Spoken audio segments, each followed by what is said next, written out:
Hello friends, welcome on my YouTube channel psychology world. और आज की इस वीडियो में हम बात करने वाले हैं एचपीएससी रिक्रूटमेंट के बारे में। तो जैसा कि आपको पता है कि हरियाणा में असिस्टेंट प्रोफेसर की वैकेंसी रिक्रूटमेंट को निकाली गई है और फॉर्म फिलअप की प्रक्रिया भी आरंभ कर दी गई है। और यहाँ पे बेसिकली जैसा कि बताया गया है एग्ज़ामिनेशन पैटर्न में कि आपका जो एग्ज़ामिनेशन है वो 3 स्टेजेस में लिया जाएगा। और फर्स्ट स्टेजेस में आपका एक स्क्रीनिंग एग्ज़ाम लिया जाएगा जो कि आपके पर्टिकुलर सब्जेक्ट पर बेस्ड होगा। तो आपके इस सिलेबस के बारे में ही आज की इस वीडियो में हम डिस्कस करने वाले हैं कि 100 मार्क्स की स्क्रीनिंग टेस्ट के लिए साइकोलॉजी में आपको क्या क्या चीज़ें कवर करनी है। तो आइए हम वीडियो को स्टार्ट करते हैं। Let's start. हम बात कर रहे हैं एचपीएससी असिस्टेंट प्रोफेसर साइकोलॉजी के सिलेबस के लिए। तो यहाँ आप स्क्रीन पे देख पा रहे होंगे कि पूरा सिलेबस हमारा टोटल 10 यूनिट्स में डिवाइडेड है। और बेसिकली स्क्रीनिंग टेस्ट में क्या है कि आपका एक ऑब्जेक्टिव बेस्ड क्वेश्चन आएगा और स्क्रीनिंग पेपर को निकालने के बाद में आप सेकंड स्टेजेस में पहुंच जाएंगे। सेकंड स्टेज जो होगा वहां पे आपके सब्जेक्टिव क्वेश्चंस होंगे और इसके बाद फाइनली आपका इंटरव्यू लिया जाएगा। तो सबसे पहले तो फर्स्ट स्टेज जो है वो स्क्रीनिंग के लिए है, तो अभी पूरा फोकस आपका स्क्रीनिंग पर होना चाहिए। तो यहाँ हम देखते हैं कि जो फर्स्ट यूनिट है वहाँ पे परसेप्चुअल प्रोसेस के बारे में क्वेश्चनिंग की हुई है। और यहाँ पे प्रॉपर परसेप्शन में आपने क्या क्या पढ़ना है, तो बेसिकली अप्रोचेस पढ़ना है, यानी कि परसेप्शन के कौन कौन से अप्रोचेस हैं, कौन कौन सी थ्योरीज दी हुई हैं। और मेजर इसमें गेस्टाल्ट अप्रोच और फिजियोलॉजिकल अप्रोच के बारे में आपने इसको पढ़ लेना है। इसके बाद में परसेप्चुअल ऑर्गेनाइजेशन की हम बात करें तो इसके अंतर्गत गेस्टाल्ट की पूरी थ्योरी दी हुई है जो कि परसेप्चुअल ऑर्गेनाइजेशन पे बेस्ड है। और figure and ground perception and laws of organisation, या फिर हम कह सकते हैं कि ऑर्गेनाइजेशन प्रिंसिपल्स के बारे में आपने पढ़ना है। तो ये पूरा टॉपिक मैंने अपने चैनल पर करवाया हुआ है, आप प्लेलिस्ट में जाकर के देख लीजिएगा। नेट सिलेबस नेट के यूनिट 1 के अंतर्गत मैंने ये सारे टॉपिक्स को करवा रखा हुआ है। इसके बाद आगे देखते हैं। आगे आपने पढ़ना है परसेप्चुअल कंसिस्टेंसी, जिसमें कि आपको साइज़ परसेप्शन, शेप परसेप्शन और ब्राइटनेस के बारे में आपने पढ़ लेना है। साथ ही साथ में इल्यूज़न यानी कि भ्रम, परसेप्चुअल इल्यूज़न, और perception of depth and movement, यानी कि इसमें मोनोक्यूलर और बाइनोक्यूलर मूवमेंट्स के बारे में भी आपने पढ़ना है, जहाँ से कि ये डेप्थ परसेप्शन आपका क्लियर होगा। इसके बाद में role of motivation and learning in perception, तो ये भी आपको ये कवर कर लेना है। इसके साथ ही साथ में जब हम परसेप्शन की बात करते हैं तो सिग्नल डिटेक्शन थ्योरी बहुत ही ज़्यादा इंपॉर्टेंट हो जाता है यहाँ पे, और यहाँ से आपके एक क्वेश्चन होते ही होते हैं, तो ये भी आपने कवर कर लेना है। साथ ही साथ में सब्लिमिनल परसेप्शन और रिलेटेड इसके फैक्टर्स, कौन कौन से फैक्टर्स अफेक्ट करते हैं, इसको समझ लेना है आपने।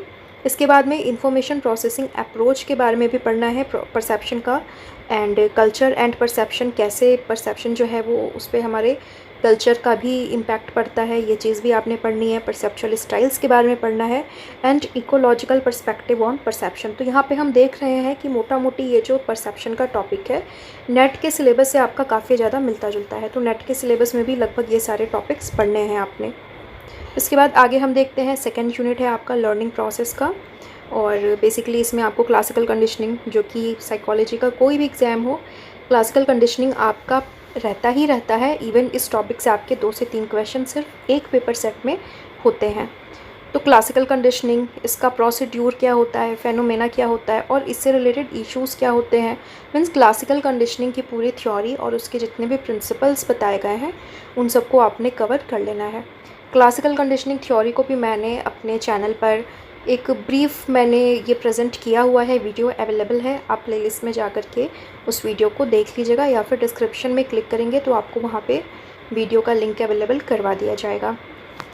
इसके बाद है इंस्ट्रूमेंटल लर्निंग के बारे में भी पढ़ना है आपको, एंड इसके भी फेनोमेना क्या है, पैराडिग्म्स क्या है और थियोरेटिकल इश्यूज़ क्या है, मीन्स इसकी भी पूरी इंस्ट्रूमेंटल कंडीशनिंग किसने दी थी और इसके कौन कौन से एस्पेक्ट्स हैं, कौन कौन से प्रिंसिपल्स हैं, इसके बारे में भी पढ़ना है। एक बहुत ही कॉमन क्वेश्चन होता है जो कि बार बार पूछा जाता है कि क्लासिकल कंडीशनिंग और इंस्ट्रूमेंटल कंडीशनिंग में बेसिक जो अंतर है वो क्या है, बार बार पूछा जाता है। तो ये मैंने आपको कई बार बताया हुआ है, अगर आपको इसका आंसर पता है तो कमेंट में ज़रूर ही लिख दीजिएगा। और इसके बाद आगे हम देखते हैं रीइंफोर्समेंट के बारे में पूछना है। साइकोलॉजी का कोई भी एग्ज़ाम हो, लर्निंग का चैप्टर बहुत ही ज़्यादा इंपॉर्टेंट हो जाता है, क्योंकि हमने काफ़ी सारे पेपर सेट्स में देखा हुआ है कि सिर्फ लर्निंग के टॉपिक से ही आपके कई बार एक पेपर सेट में 6 से 7 क्वेश्चंस आपके मिल जाते हैं, मैच हो जाते हैं, जिसमें से कि एक इम्पॉर्टेंट टॉपिक आपका रीइंफोर्समेंट भी है। तो बेसिकली इसके बेसिक वेरिएबल्स और रीइंफोर्समेंट शेड्यूल के बारे में आपने पढ़ना है। इसके बाद आगे हम बात करते हैं वर्बल लर्निंग के बारे में पढ़ना है। क्या होता है वर्बल लर्निंग, इसके मेथड्स क्या होते हैं, मटेरियल्स क्या होते हैं, ऑर्गेनाइजेशनल प्रोसेस क्या होता है, इसको आपने कवर कर लेना है। इसके बाद में क्लासिकल और इंस्ट्रूमेंटल कंडीशनिंग के अलावा भी आपको कुछ और थ्योरीज़ पढ़नी है, जिसमें से कि हल की थ्योरी, टॉलमैन की थ्योरी और स्किनर की थ्योरी यहाँ पे आपको कवर कर लेना है। इसके बाद में कुछ कॉग्निटिव अप्रोचेस भी बताए गए हैं लर्निंग के, यानी कि कुछ और आपको लर्निंग की थ्योरीज़ को पढ़ना है, जिसमें कि लेटेंट लर्निंग है और ऑब्जर्वेशनल लर्निंग आपको पढ़ लेना है। तो यहाँ हम देखते हैं कि यहाँ पे भी मोटा मोटी आपको लर्निंग से रिलेटेड 9 से 10 थ्योरीज़ को कवर करना है, जो कि लगभग आपका नेट के सिलेबस के सिमिलर ही हमें दिखता है। इसके बाद आगे हम देखते हैं एक्सपेरिमेंटल एनालिसिस ऑफ बिहेवियर, और इसमें बिहेवियर मॉडिफिकेशन टेक्निक्स के बारे में पढ़ना है कि इन थ्योरीज़ के थ्रू, और शेपिंग क्या होता है, डिस्क्रिमिनेशन लर्निंग क्या होता है, इसके बारे में पढ़ना है। साथ ही साथ में न्यूरोफिजियोलॉजी ऑफ लर्निंग, इसको भी आपने यहाँ पे कवर कर लेना है। तो मोटा मोटी ये भी आपके नेट के सिलेबस में जो लर्निंग का टॉपिक होता है उससे इक्विवेलेंट ही है। लगभग वो सारे टॉपिक्स यहाँ पे दे रखे हुए हैं। तो काफ़ी अच्छा खासा सिलेबस है आपका, तो बहुत डीप स्टडी आपको यहाँ पे करनी होगी। इसके बाद हम अगर HPSC की बात करें तो HPSC का जो लेवल होता है वो ठीक ठाक होता है, तो तैयारी भी आपकी उस तरह की होनी चाहिए। इसके बाद हम थर्ड यूनिट की बात करें तो ये यूनिट आपका रिलेटेड है मेमोरी एंड फॉरगेटिंग से रिलेटेड, और यहाँ पे बेसिकली मेमोरी के प्रोसेस आपको पढ़ने हैं, जो कि अमूमन हमेशा ही पढ़ना होता है। हर एग्ज़ाम में भी एक क्वेश्चन इससे आ जाता है, जो कि एनकोडिंग, स्टोरेज और रिट्रेवल के कितने टाइप्स होते हैं, इसका प्रोसेस क्या होता है, ये सारी चीज़ें आपको यहाँ पे कवर कर लेनी है। इसके बाद में इसमें स्टेजेस ऑफ मेमोरी के बारे में पढ़ना है, और यहाँ से आपके काफ़ी सारे क्वेश्चंस पूछे जाते हैं। इसको आप स्टेजेस भी कह सकते हैं, इसको आप टाइप्स भी कह सकते हैं, अलग अलग टाइप्स की मेमोरी भी कह सकते हैं, स्टेजेस ऑफ मेमोरी भी कह सकते हैं। सेंसरी मेमोरी क्या होती है, इसके कितने सब टाइप्स होते हैं, शॉर्ट टर्म मेमोरी, इसके बाद में लॉन्ग टर्म मेमोरी के और कौन कौन से टाइप्स हैं, सब टाइप्स दे रखे हुए हैं। मतलब कि पूरा मेमोरी का टाइप आपको काफ़ी डीपली स्टडी करना होगा। इसके बाद में यहाँ पे हम देखते हैं कि मेमोरी टाइप से आपके 1 से 2 क्वेश्चन हमेशा ही देखे गए हैं HPSC एग्ज़ाम के अंदर।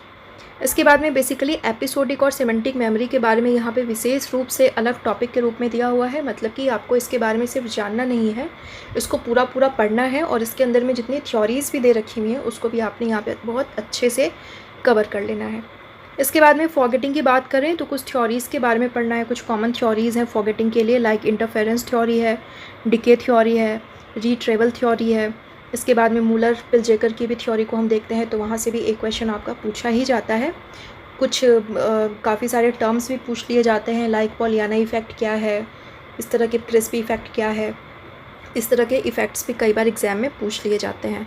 इसके बाद में कुछ मॉडल्स के बारे में बताया हुआ है, जैसे कि यहाँ पे आपको 2 से 3 मॉडल्स पढ़ने हैं। एटकिंसन एंड शिफ्रिन मॉडल बहुत ही इंपॉर्टेंट टॉपिक है ये, और यहाँ से भी आपका एक क्वेश्चन पूछा जा सकता है। क्रैक एंड लॉकहार्ट मॉडल और ट्यूलिंग मॉडल।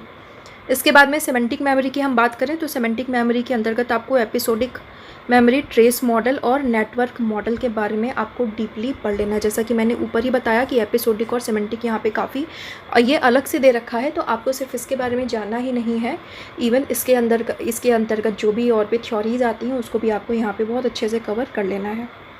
इसके बाद आगे हम देखते हैं, सिर्फ इतना ही नहीं है, यहाँ पे मेमोरी में और भी काफ़ी चीज़ें हैं।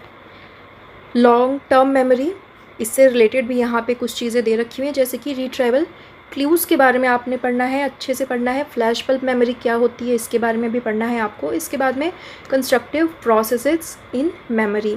इसके बाद में आई विटनेस, टेस्टिमोनी और ऑटोबायोग्राफिकल मेमोरी, यानी कि मेमोरी मिला जुला के इसके सारे ही टाइप्स और सब टाइप्स के बारे में पढ़ना है आपने। और इसके साथ ही साथ में कुछ सब टाइप्स की थ्योरीज़ भी दे रखी हुई हैं, कुछ मॉडल्स भी दे रखे हुए हैं, उसको भी आपको बहुत अच्छे से कवर कर लेना है। बायोलॉजिकल बेसिस की हम बात करें तो बायोलॉजिकल बेसिस ऑफ मेमोरी के अंतर्गत आपको the search of for the engram के बारे में पढ़ना है। PET क्या होता है, बेसिकली MRI क्या है, FMRI क्या है, CT स्कैन क्या है, तो ये सब तो कॉमन चीज़ें हैं, ये आपको पता होना ही चाहिए। इसके बाद में बायोकेमिकल फैक्टर्स के बारे में पूछा गया है जो कि हमारी मेमोरी को अफेक्ट करता है। इम्प्रूविंग मेमोरी को हम कैसे इम्प्रूव कर सकते हैं, उसकी स्ट्रैटेजीज़, तो कुछ 10-12 स्ट्रैटेजीज़ के बारे में कॉमन, जो ऐसे तो बहुत सारी स्ट्रैटेजीज़ हैं बट कुछ 10 से 12 स्ट्रैटेजीज़ काफ़ी फेमस स्ट्रैटेजीज़ हैं, वहाँ से भी क्वेश्चन आपका घुमा फिरा करके या फिर सिचुएशन बेस्ड करके पूछ लेता है। तो ये पूरा मेमोरी आपको क्लियर कर लेना है, मेमोरी के साथ में फॉरगेटिंग। आगे हम देखते हैं, नेक्स्ट टॉपिक है आपका थिंकिंग एंड प्रॉब्लम सॉल्विंग। तो ये भी कॉग्निटिव साइकोलॉजी का पार्ट है और यहाँ पे बेसिकली थिंकिंग का कॉन्सेप्ट पढ़ना है, थॉट प्रोसेस क्या होता है, इसके कितने सिद्धांत हैं। तो सिद्धांत में भी आपको कुछ 3 से 4 सिद्धांत पढ़ लेना है, लाइक एसोसिएशनिज्म, गेस्टाल्ट थ्योरी और आपका इंफॉर्मेशन प्रोसेसिंग मॉडल। इसको आपने बहुत अच्छे से कवर कर लेना है। इसके बाद में कॉन्सेप्ट फॉर्मेशन क्या होता है, हम अपना कॉन्सेप्ट कैसे बनाते हैं, कौन कौन सी स्ट्रैटेजीज़ को हम यूज़ करते हैं, कितने टाइप्स के कॉन्सेप्ट होते हैं, कौन से रूल को फॉलो करते हैं, ये सारी चीज़ें आपको बहुत अच्छे से कवर कर लेनी है। इसके बाद में रीजनिंग यानी कि तर्कना के बारे में भी पढ़ना है आपने, डिडक्टिव और इंडक्टिव रीजनिंग के बारे में पढ़ना है। यहाँ से भी 1 से 2 क्वेश्चन आपसे पूछे जाते हैं। प्रॉब्लम सॉल्विंग की हम बात करें तो मोस्ट इम्पॉर्टेंट टॉपिक होता है ये साइकोलॉजी का, और इससे बिल्कुल यूनिवर्सली एक क्वेश्चन तो होता ही है। प्रॉब्लम सॉल्विंग की स्ट्रैटेजीज़ पर क्वेश्चन पूछा जाता है। तो इसके टाइप्स कितने होते हैं, इसकी स्ट्रैटेजीज़ कितनी होती हैं, हम कौन कौन सी स्ट्रैटेजीज़ को अप्लाई करते हैं प्रॉब्लम सॉल्विंग के लिए, एंड कौन कौन से बैरियर्स आते हैं प्रॉब्लम सॉल्विंग के ड्यूरेशन में, और इसके बाद में जो हमारी स्ट्रैटेजीज़ होती हैं प्रॉब्लम सॉल्विंग की, उसके भी सब स्ट्रैटेजीज़ के बारे में भी आपने पढ़ लेना है, क्योंकि वहाँ से एक क्वेश्चन बिल्कुल आपका पूछा ही जाता है।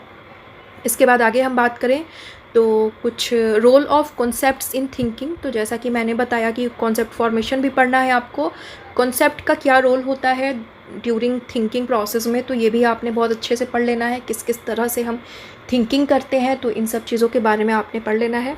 इसके बाद में कुछ कॉग्निटिव स्ट्रैटेजीज़ के बारे में भी पढ़ना है आपने, जैसे कि कुछ एल्गोरिदम और ह्यूरिस्टिक मेथड्स दिए हुए होते हैं, फिर उनके भी सब मेथड्स के बारे में दिया हुआ होता है, तो उसको भी आपने कवर कर लेना है। इसके बाद में कन्वर्जेंट और डाइवर्जेंट थिंकिंग क्या होती है, तो बेसिकली इसको भी कर लेना है, टर्म किसने दिया, कहाँ से आया, होता क्या है। तो इससे भी कई बार स्टेटमेंट के रूप में भी क्वेश्चन पूछ लिया जाता है, कई बार आपसे सिचुएशन दे करके भी क्वेश्चन को पूछ लिया जाता है। इसके बाद में आगे हम बात करें इसमें, तो इसमें मीन्स थिंकिंग के अंतर्गत बहुत सारे छोटे छोटे टॉपिक्स आ जाते हैं जो कि देखने में छोटे हैं, लेकिन अपने आप में एक एक टॉपिक काफ़ी ब्रॉड है, 2 से 3 दिन आपको एक टॉपिक को कवर करने में लग सकता है। नेक्स्ट है डिसीज़न मेकिंग क्या होता है, इसके कौन कौन से स्टेप्स होते हैं, किस तरह से हम किसी डिसीज़न को मेक करते हैं। इसके बाद में हमें पढ़ना है creative thinking and problem solving. Creative thinking यानी क्रिएटिविटी के बारे में भी पढ़ना है, क्रिएटिविटी को हम थिंकिंग और प्रॉब्लम सॉल्विंग में किस तरह से हम यूज़ करते हैं। यहाँ पे भी इसकी भी कई सारी थ्योरीज़ के बारे में बताया हुआ है, गिलफोर्ड टेक्निक है, टॉरेंस टेक्निक है, वहाँ से भी कई बार क्वेश्चंस पूछे जाते हैं, उनकी सब टेक्निक्स भी उन्होंने बताई हुई है, वहाँ से भी क्वेश्चन आपका पूछा जा सकता है। इसके बाद में लैंग्वेज एंड थॉट के बारे में यहाँ पर दिया हुआ है, तो ये भी बहुत ही मोस्ट इम्पॉर्टेंट पार्ट है कॉग्निटिव साइकोलॉजी का, और यहाँ भी कुछ छोटी 3 से 4 थ्योरीज़ हैं, लैंग्वेज की थ्योरी है, थॉट की थ्योरी है, तो वहाँ से भी आपके क्वेश्चंस पूछे जाते हैं। इवन एक क्वेश्चन यहाँ से भी, इन सारे टॉपिक से हम कह सकते हैं कि एक एक क्वेश्चन आपके इनमें से हर टॉपिक से देखा जाता है। इसके बाद आगे बढ़ते हैं यूनिट नंबर 5 में, जो कि है मोटिवेशन एंड इमोशन, और यहाँ पे बेसिकली आपको बेसिक मोटिवेशनल कॉन्सेप्ट के बारे में पढ़ना है, यानी कि बेसिक जो मोटिवेशनल कॉन्सेप्ट है, लाइक मोटिवेशनल साइकिल है, नीड ड्राइव इंसेंटिव है, इसको समझना है आपने।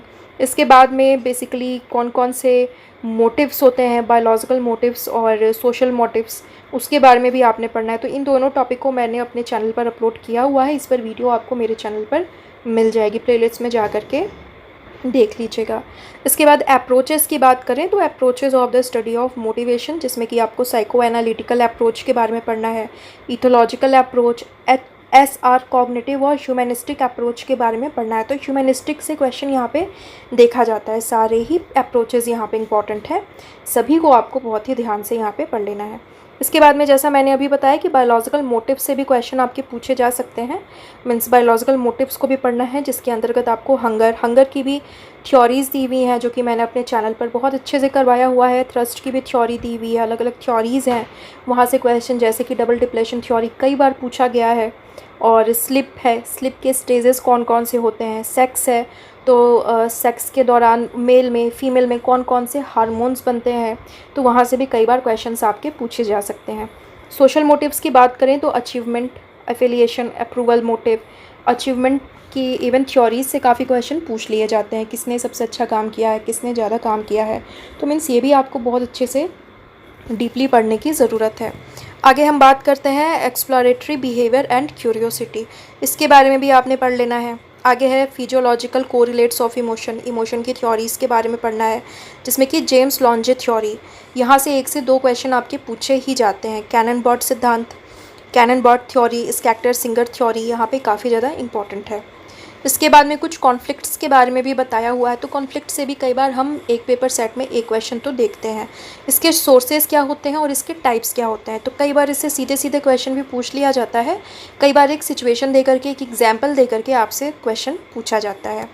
इसके बाद में historical attendants of motivation from mechanism to cognition, इसके बारे में आपने पढ़ लेना है। Cognitive basis of motivation like instinctive motivation है, एट्रीब्यूशन है, कॉम्पिटेंस है। इसके बाद में मेजरमेंट ऑफ मोटिव्स, इश्यूज़ है, टेक्निक्स है, किस तरह से हम इसको मापते हैं, तो इसका मेज़रमेंट भी पढ़ लेना है। साथ ही साथ में क्रॉस कल्चरल पर्सपेक्टिव है यहाँ पे, लाइक अचीवमेंट मोटिवेशन है, एग्रेशन मोटिव्स है। कंपोनेंट्स ऑफ इमोशन, यानी कि इसका फिजियोलॉजिकल एस्पेक्ट क्या होता है, एक्सप्रेसिव एस्पेक्ट क्या होता है और कॉग्निटिव एस्पेक्ट क्या होता है, तो इस तरह से यहाँ पे इसको पढ़ लेना है। एंड आगे बात करते हैं, इसके बाद में न्यूरल मैकेनिज्म ऑफ इमोशन के बारे में पढ़ना है आपको, यानी कि इमोशन के दौरान में हमारा सेंट्रल और पेरिफेरल नर्वस सिस्टम किस तरीके से काम करता है। और मेज़रमेंट की बात करें तो यहाँ पे physiological, expressive and cognitive measures के बारे में आपने पढ़ लेना है अच्छे से। एंड कुछ करंट थ्योरीज़ के बारे में पढ़ना है, जैसे कि यहाँ पे फेशियल फीडबैक हाइपोथीसिस के बारे में काफ़ी क्वेश्चन पूछा जाता है, और ये काफ़ी फेमस ये हाइपोथीसिस होती है, तो इसको बहुत ध्यान से पढ़िएगा। आगे देखते हैं, स्ट्रेस एंड कॉपिंग बिहेवियर के बारे में पढ़ना है। रिएक्शन ऑफ स्ट्रेसेस, हमारे बॉडी में इंटरनली और एक्सटर्नली कौन कौन से चेंजेस होते हैं, इसका आउटकम क्या होता है स्ट्रेस का, इसके बारे में आपको अच्छे से पढ़ लेना है। साथ ही साथ में स्ट्रेस पर सबसे अच्छा काम किसने किया है, सबसे ज़्यादा काम किसने किया है, किसकी थ्योरी, फेमस थ्योरी कौन कौन सी है, तो ये चीज़ें आपके लिए यहाँ पर इंपॉर्टेंट रहेंगी। आगे बात करते हैं यूनिट नंबर 6 के बारे में। बेसिकली यहाँ पे आपको इंटेलिजेंस का टॉपिक पढ़ना है, एंड इंटेलिजेंस को प्रभावित करने वाले बायोलॉजिकल, सोशल, इको और इकोनॉमिकल और कल्चरल डिटर्मिनेंट्स के बारे में पढ़ लेना है, यानी कि कौन कौन से फैक्टर इंटेलिजेंस को प्रभावित करते हैं। थ्योरीज़ की हम बात करें तो स्पीयरमैन की थ्योरी, थर्स्टन की थ्योरी, गिलफोर्ड की थ्योरी काफ़ी इंपॉर्टेंट है। यहाँ पे गिलफोर्ड से क्वेश्चन आपका पूछा जाता है, हर एग्ज़ाम में देखा गया है, तो तीनों ही थ्योरी को, किसी भी चीज़ को, किसी भी टॉपिक को स्किप नहीं करना है, जितना ज़्यादा आप पढ़ सकें उतना आपके लिए बेटर है। इसके बाद में इंडिविजुअल एंड ग्रुप डिफरेंसेस के बारे में पढ़ना है। एंड आगे हम बात करते हैं मेजरमेंट ऑफ ह्यूमन एबिलिटीज़ के बारे में, तो थ्योरीज ऑफ इंटेलिजेंस, यहाँ पे बेसिकली कैटल की थ्योरी है, जेनसन की थ्योरी, स्टर्नबर्ग की थ्योरी, कोलमैन की थ्योरी को भी पढ़ लेना है आपने।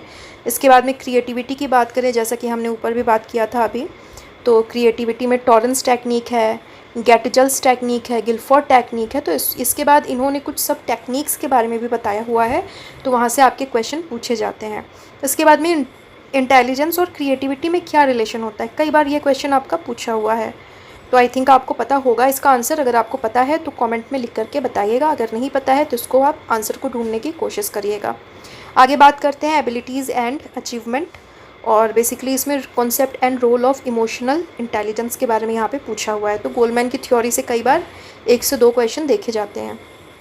आगे हम बात करते हैं यूनिट नंबर 7, पर्सनालिटी। पर्सनालिटी की हम बात करें तो इसके डिटर्मिनेंट्स के बारे में यहाँ पे आपने पढ़ लेना है, लाइक इसमें बायोलॉजिकल जो फैक्टर है काफ़ी ज़्यादा इंपॉर्टेंट रोल प्ले करता है, सोशियो कल्चरल फैक्टर भी काफ़ी ज़्यादा इंपॉर्टेंट रोल प्ले करता है। बायोलॉजिकल फैक्टर से आपके हार्मोन्स रिलेटेड आपके 1 से 2 क्वेश्चन आपसे पूछे जा सकते हैं, तो इसके अंतर्गत आपको पूरे हार्मोन के बारे में, पूरी फिज़िक के बारे में आपने स्टडी कर लेना है। अगर हम अप्रोचेस की बात करें तो यहाँ पे साइको एनालिटिकल अप्रोच है, नियो फ्राइडियन अप्रोच है, जिसमें से कि 4 से 5 नियो फ्राइडियन अप्रोचेस में 4 से 5 साइकोलॉजिस्ट की थ्योरी आ जाएगी आपकी। सोशल लर्निंग थ्योरी है, ट्रेट एंड टाइप अप्रोच है, इसमें भी शेल्डन और क्रेसमर का क्लासिफिकेशन इंपॉर्टेंट हो जाता है। इसके बाद में कॉग्निटिव डेवलपमेंटल थ्योरी है, तो यहाँ से आपके क्वेश्चंस पूछे जाते हैं और सिलेबस में दिया है, मीन्स आपको पढ़ना भी है।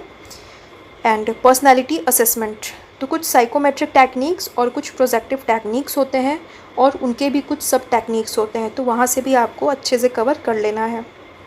सेल्फ कॉन्सेप्ट को पढ़ लेना है आपने, इसका डेवलपमेंट कैसे होता है, clinical and growth approaches of personality. इसके बाद में existential and humanistic theories of personality, जिसमें कि आपको फ्रैंकल, विक्टर फ्रैंकल, रोलो में मैस्लो और कार्ल रोजर्स की थ्योरी को कवर कर लेना है। आगे बात करते हैं पर्सनालिटी मेजरमेंट की, तो जिसमें कि आपको प्रोजेक्टिव टेक्निक्स, साइकोमेट्रिक टेक्निक्स और बिहेवियरल मेजर्स के बारे में पढ़ना है, जो कि ऊपर भी दिया हुआ है। एंड साइकोलॉजी ऑफ सेल्फ के बारे में हम बात करते हैं तो वेस्टर्न और ईस्टर्न पर्सपेक्टिव्स के बारे में पढ़ना है। थोड़ा सा इंडियन साइकोलॉजी भी आपको यहाँ पर टच कर लेना है और मेज़रमेंट ऑफ सेल्फ, कैसे हम मेज़र करते हैं, तो यहाँ पे भी कुछ वेस्टर्न और ईस्टर्न पर्सपेक्टिव्स हैं वो जो आपको पढ़ लेना है। तो यहाँ भी इस टॉपिक से रिलेटेड आपको कई सारी वीडियोस मेरे चैनल पर मिल जाएंगी, आप प्लेलिस्ट में चले जाइएगा, प्लेलिस्ट में जा कर के net unit 1 emergence of psychology में चले जाइएगा, वहाँ आपको इसमें से कई सारी थ्योरीज आपको वहाँ पे अवेलेबल करा दी जाएंगी। और आगे बात करते हैं हम रिसर्च मेथोडोलॉजी के बारे में। रिसर्च प्रॉब्लम क्या है, हाइपोथेसिस क्या होती है, हाइपोथेसिस के कितने टाइप्स होते हैं, रिसर्च के स्टेजेस कौन कौन से होते हैं, वेरिएबल्स के कितने टाइप्स होते हैं, इसको यूज़ कैसे किया जाता है। तो बेसिकली इन चीज़ों, ये बहुत ही बेसिक चीज़ें हैं रिसर्च के पेपर के लिए। तो रिसर्च से रिलेटेड ये सारे ही टॉपिक्स आपको मेरे चैनल पर मिल जाएंगे, प्लेलिस्ट में आपको चले जाना है और वहाँ आपको नेट यूनिट 2 और रिसर्च मेथोडोलॉजी एंड स्टैट्स, यहाँ पे चले जाना है, आपको ये सारे ही टॉपिक्स वहाँ पे मिल जाएंगे ईजिली। और आगे हम देखते हैं टाइप्स ऑफ साइकोलॉजिकल रिसर्च के बारे में पढ़ना है, कितने टाइप्स के रिसर्च होते हैं, यहाँ से भी क्वेश्चन आपका पूछा जाता है। And methods of psychological research, जिसमें कि एक्सपेरिमेंटल है, क्वासी एक्सपेरिमेंटल है, case study, field study, cross cultural studies, ये क्या होता है, किसका क्या तरीका है करने का, क्या टेक्निक है, ये सारी चीज़ें आपको मेरे चैनल पर मिल जाएंगी, तो वहाँ से आप जाकर के आप चाहें तो वीडियो को देख सकते हैं। और आगे देखते हैं मेथड्स ऑफ डेटा कलेक्शन, जिसमें कि आपको observation method, interview method, questionnaire method, test, scales और नॉन पैरामेट्रिक टेस्ट के बारे में आपने यहाँ पे पढ़ लेना है। तो यानी कि इसमें आपका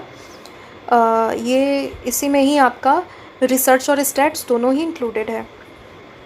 इसके बाद में आगे आपको रिसर्च डिज़ाइन के बारे में पढ़ना है, तो अलग अलग टाइप्स के रिसर्च डिज़ाइन भी होते हैं, like correlational, factorial, randomised block, matched group, quasi experimental, time series design, तो इन सब के बारे में आपको अच्छे से पढ़ लेना है।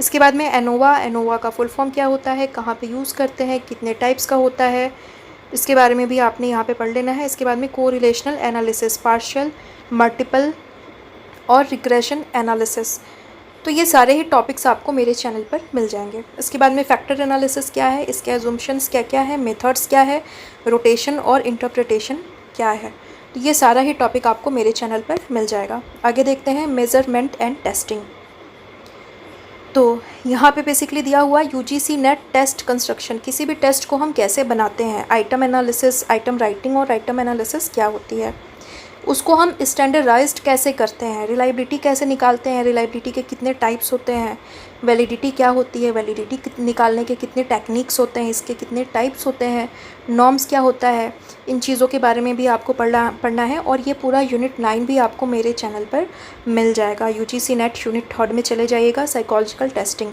उसके अंतर्गत मैंने लगभग ये सारे ही टॉपिक्स को करवा रखा हुआ है। और आगे देखते हैं टाइप्स ऑफ टेस्ट, कितने टाइप्स के टेस्ट होते हैं साइकोलॉजी में, तो कुछ इंटेलिजेंस टेस्ट के बारे में आपने पढ़ लेना है, यहाँ से सीधे सीधे क्वेश्चन आपसे पूछे जाते हैं, लाइक पहला इंटेलिजेंस टेस्ट कब बना, और वेस्लर टेस्ट में कब बना, कब रिवाइज्ड किया गया, कितने सब टेस्ट होते हैं, तो इस तरह के क्वेश्चंस यहाँ से पूछे जाते हैं। कुछ एप्टीट्यूड टेस्ट के बारे में भी पूछ लिया जाता है, पर्सनालिटी टेस्ट के बारे में भी पूछ लिया जाता है, और कुछ खास जो कोई भी टेस्ट है वहाँ से भी क्वेश्चन आपका पूछ लिया जाता है। आगे देखते हैं attitude scales and interest inventories को भी पढ़ लेना है, educational measurement and evaluation, psychological scaling और इसका पर्पस क्या है, इसका मेथड क्या होता है, इसके बारे में पढ़ लेना है। बायस क्या क्या आते हैं साइकोलॉजिकल टेस्टिंग में और एथिकल इश्यूज़ क्या क्या होती हैं, इससे रिलेटेड क्वेश्चन भी आपसे पूछा जा सकता है। इसके बाद में application of factor analysis in standardisation of test, तो यहाँ पे इसके बारे में भी आपने पढ़ लेना है। तो मोटा मोटी यहाँ पे इंटेलिजेंस हो गया, पर्सनैलिटी हो गया, एप्टीट्यूड हो गया, रिलायबिलिटी के टाइप्स, वैलिडिटी के टाइप्स, यहाँ से क्वेश्चन आपके ज़्यादा पूछे जाते हैं। इसके बाद हम बात करते हैं लास्ट यूनिट की और यहाँ पे basically biological basis of behaviour. तो लगभग सारे ही कॉग्निटिव टॉपिक्स में हमने देखा कि बायोलॉजिकल बेसिस भी हमें उसका पढ़ते चले जाना है, तो वहाँ तो पढ़ना ही है, साथ ही साथ में यहाँ पे भी इसको अच्छे से पढ़ लेंगे तो ये चीज़ वहाँ भी आपकी कवर हो जाएगी। इसमें हम देखते हैं कि सबसे पहले तो रिसेप्टर्स के बारे में पढ़ना है, इफेक्टर्स क्या होते हैं और आपका एडजस्टर मैकेनिज़्म क्या होता है, नर्व इम्पल्स क्या होते हैं, इसके बारे में पढ़ना है, ये कैसे काम करता है, कैसे कंडक्शन होता है और इसका मेज़रमेंट कैसे होता है। बहुत ही इंपॉर्टेंट टॉपिक है और बायोलॉजिकल बेसिस ऑफ बिहेवियर किसी भी सिलेबस का, किसी भी एग्ज़ाम का एक ऐसा टॉपिक होता है कि वहाँ से आपके मीन्स 8 से 9 क्वेश्चन या कभी कभी 10 से 12 क्वेश्चन भी देखे जाते हैं। इसके हर टॉपिक से क्वेश्चन पूछा जा सकता है, तो इस यूनिट को बहुत ही अच्छे से आपने कवर करना है।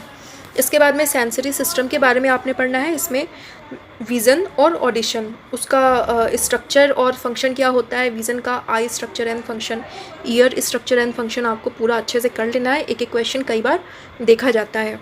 इसके बाद में मेथड्स क्या क्या होते हैं, फिजियोलॉजिकल साइकोलॉजी की लेजन मेथड्स होते हैं, कुछ ब्रेन स्टिमुलेटिंग मेथड्स होते हैं, उसके बारे में भी आपने पढ़ लेना है।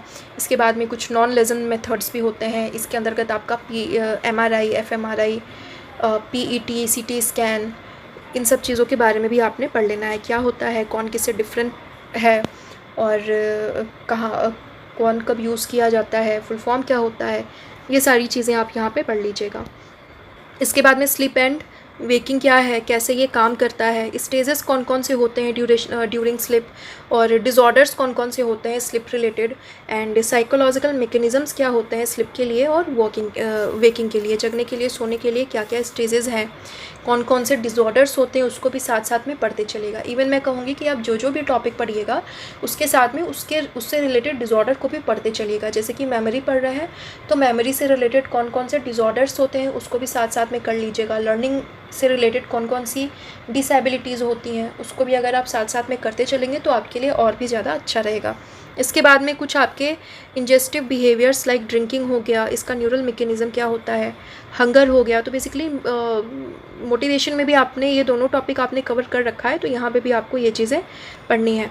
इसके बाद में आपको पूरा एंडोक्राइन सिस्टम के बारे में पढ़ना है, केमिकल के बारे में पढ़ना है, न्यूरोट्रांसमीटर के बारे में पढ़ना है, अलग अलग हार्मोन्स के बारे में पढ़ना है, अलग अलग ग्लैंड्स के बारे में पढ़ना है, किस ग्लैंड से कौन कौन से हार्मोन्स निकलते हैं, किसी भी हार्मोन का क्या काम है, क्या फंक्शन है, उसकी कमियाँ ज़्यादा होने से क्या प्रॉब्लम होती है, तो इन सारी चीज़ों के बारे में आपने यहाँ पे पढ़ लेना है। तो बेसिकली ये पूरा है आपका syllabus Haryana HPSC assistant professor के लिए। तो आई होप आपको वीडियो अच्छे से समझ में आ गई होगी, आपको क्लियर हो गया होगा सिलेबस। एंड इससे रिलेटेड अगर आपके मन में कोई क्वेश्चन हो तो आप मुझे कमेंट करके बता सकते हैं। एंड अगर आपको साइकोलॉजी के लिए HPSC असिस्टेंट प्रोफेसर साइकोलॉजी के लिए ऑनलाइन क्लासेस चाहिए तो मेरे क्लासेस अवेलेबल हैं। आप नीचे दिए गए नंबर पर कॉन्टैक्ट करके मुझे व्हाट्सएप करके आप अपनी क्वेरी को पूछ सकते हैं। तो आज के लिए इतना ही। Thank you so much.